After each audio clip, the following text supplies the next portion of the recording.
Hi everyone, my name is Motunrayo Olorungbohunmi and I'm here to tell you my Ebenezer story.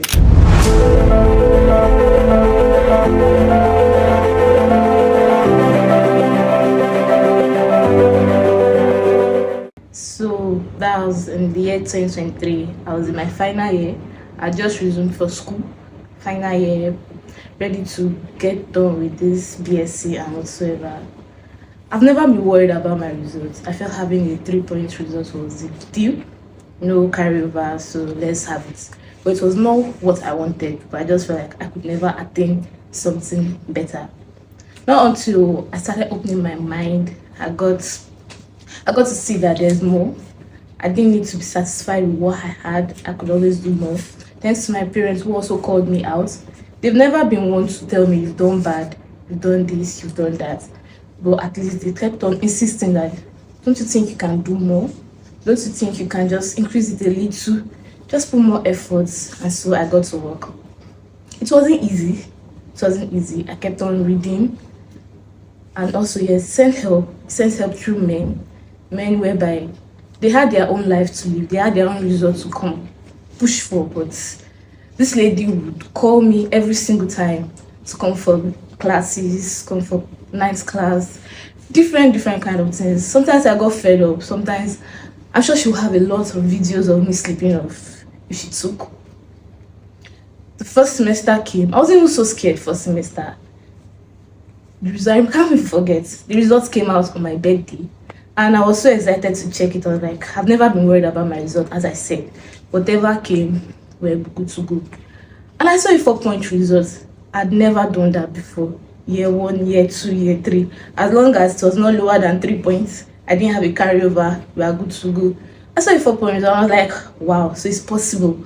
I was like, okay, let's move on. Then second semester came, and that was where the struggle came. All of a sudden, I started having doubts that what happened when I have a carryover?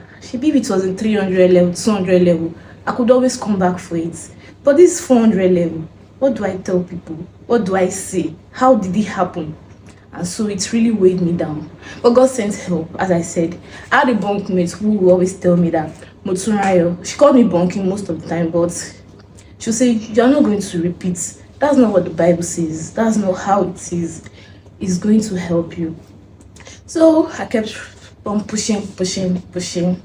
Exams came and another fear. Then she'll tell me, calm down. So I had like a timetable on my wall. My bunkie would be the one to scratch out every paper I had. Remember I told you I had fear of carryover. So while we were scratching it out, she tells me, this paper, you are not writing it again. This paper, you are not writing it again. And for each exam I went for, there was always a Bible verse. She's someone that keeps Bible verse around her. But I held on to one word. That was John 14:27. He said, my peace I give to you. Not as the word give, but his own is different. That would help calm me down. It wasn't easy because I remember coming back from an exam and I was in literal tears. My bunkie asked me, I said I didn't write anything. I wrote rubbish. I practically wrote back the question back to the lecturer, and I was just like, there's nothing you want to tell me unless the lecturer just wants to be so benevolent. She said, don't worry, that what you wrote is going to do something about it. So I kept hoping, but then I was in great fear, because I was like, who marks rubbish? I thought I wrote rubbish. But when my results will come out, I still passed and I got a 4 points again. And I was like, wow, so it's possible. So is this how it sends help? Because at the beginning of the semester, I thought we were just going to do the usual 3 points, but I was going to build it to just be closer to what I want.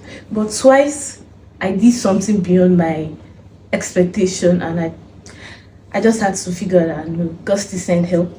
God still send help in men, because I know if I didn't have them, I don't think I would have been able to achieve that.